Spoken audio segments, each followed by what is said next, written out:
DE&IB, or diversity, equity, inclusion, and belonging, right? And now Yeah. they've changed the acronym a few times, E and Okay. I and equity. So it's changed a Yeah. lot because there's a fragility around this conversation.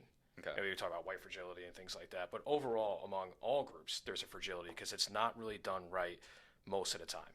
DE&IB in theory absolutely makes sense because you want diversity in your workforce.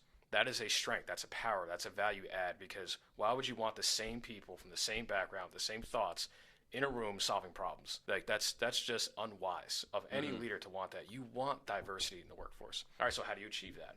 And a lot of times DEIB is a numbers game for like CFOs, for leadership, because they don't really know what to do with it because there's fragility around it. They don't want to address it head on. They don't want to self-reflect and talk about it. So it's a numbers game. All right, we need 30% of this group, 40% of that group, 50% of this group, and they want to fulfill their spreadsheet of numbers of people.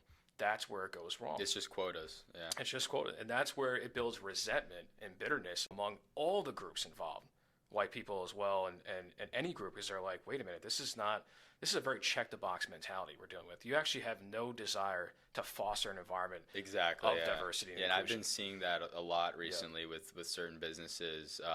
So basically what you're saying is it needs to be there, but it needs to be done better because the way we're Exactly. doing it right now is terrible. So here's the question: how do you do DE&I properly, right? Or Yeah. not even that phrase. How do you do DE&I? Like, see how that sounds? It sounds like a thing you have to do, like this burden that Exactly. we have to. Yeah. And it's really what it comes down to is to achieve the diversity that you want for problem solving, that you want for proper leadership.